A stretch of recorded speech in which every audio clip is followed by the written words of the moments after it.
We have the shoulder, hips. Just kind of this area mostly. Okay. So let's first screen out the movement that you're doing all the time. Think they're getting the upper back, but they flare their ribs and you actually use their low back instead. Let's go into like a normal like iron stance, right? So imagine you had your 7 iron in front of you. Just show me what it looks like when you go into your backswing and just stop at the top of it. Okay. And then go all the way through. Slow, slow, slow. Yeah. I was gonna say go look at it. Right? So you're like, is this the side that you feel in the shoulder? We're back. You're pretty good. This left one's kind of not as great, right? But that's the more important one for your backswing. You have a less total arc in this one. Yeah. In this position, now you're in that 7 iron stance, cross your arms, and I want to see how much can you rotate your upper. So try to disassociate those two. Okay, you're pretty good with disassociating the hips. Okay, maybe that's our problem. Is he using his lumbar spine there? I would say it actually, like, it feels uncomfortable in there when I'm doing that. So. Okay. And that's because what you're doing is you're doing side bending, which is all lumbar spine. You're gonna put your weight on your left foot, internal rotation of just the left foot. So let's see how far you can turn that way. Is this how we led ourselves to ankle issues? Yes. Yeah. Okay. Now you're actually pretty good going to internal rotation with your left hip. You need about 60 degrees. So I know this is my weaker one because whenever we do... It's this side? It's not as good. Okay, well, let's see. Let's go into... Yeah, definitely not as good. So let's just see that angle. Go ahead. Oh, and that's totally open. So far what I'm seeing is, at least mobility-wise, like hardware, when we talk about hardware versus software, the hardware is not letting you get there when you're using your right foot. You're not used to holding your body in internal rotation there, so your muscle starts to cramp. As you get better at it, the cramping goes away. Is it like the joint or is it the tissue around the joint? I'll figure that out today too. But we also got to check the rest of your hips. So let's go face down. And I want to see what it's like when it's extended. Like I'm telling you, actually the hips aren't too bad. Like, they're good now. Like I actually like you're obviously doing a lot of mobility work. Now I'm really curious about the lower quadrant. So the lower quadrant is here down. Okay. I don't love it. You usually need about 20 degrees there. So if I'm on the floor and I try to rotate from here, but I can't, all the force will go up to the knee. And then the knee takes on all this rotation, and the knees, you obviously know, is hinged. It doesn't like to rotate. And that's when those injuries happen, right? So I always try to make sure that if people are playing basketball, you have tons of internal rotation and external rotation of the ankle.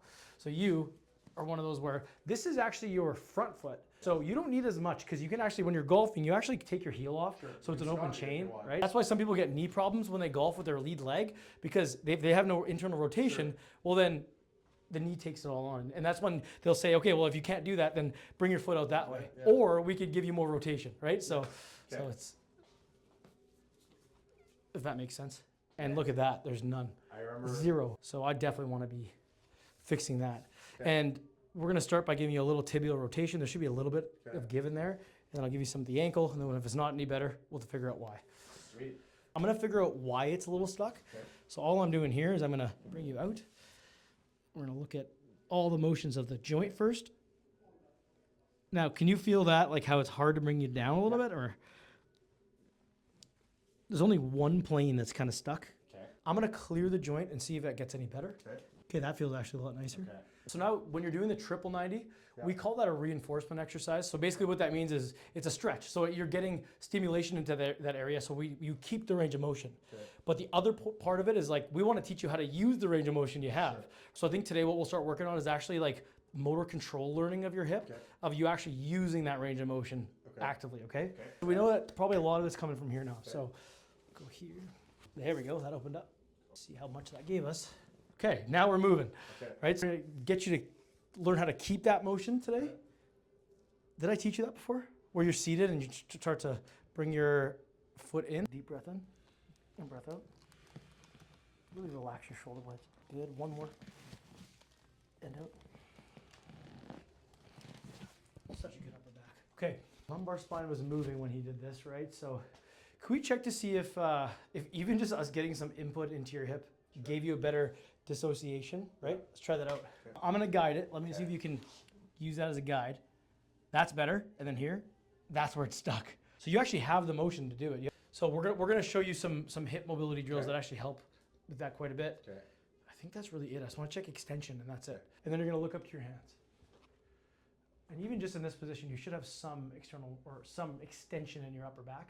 Let's knees together and then go right foot over left foot. I want you to see where your body's comfortable staying. Because you have more than you need when you do that. So I'm just really curious because I want to know like what your actual body will do in real life. Now, I can kind of rule out your upper back as something we need to work on today. Okay. So, but if I hold this now, it is. That's the problem, is holding. Try that one. So the way I like to start this is I call this level 1, but it's actually harder than you think. So you're gonna try to keep your hips exactly where they are and not move them, but move your knees pointing the same way. What a lot of people want to do is like this. Yeah. For instance, a good way to check this is if I put this on the back of your pelvis, I'm gonna keep a little bit of a tug on it. As you try to bring see how you're already using your back, right? So that's how you know you're being kept honest. Go right here again. Okay. So what you're gonna do this way though, it'll feel easier because this is your restriction that you had. Okay. That means you're using a new muscle, right? So that's great. You get a new muscle contraction. That's how we know we're doing the right thing. Have that. There we go. Much further already, right? See, there's a big difference. Yeah. I'm gonna actually push into your mistake a little bit. So this is called challenge feedback. It's like the edge of his glute medius kind of thing, and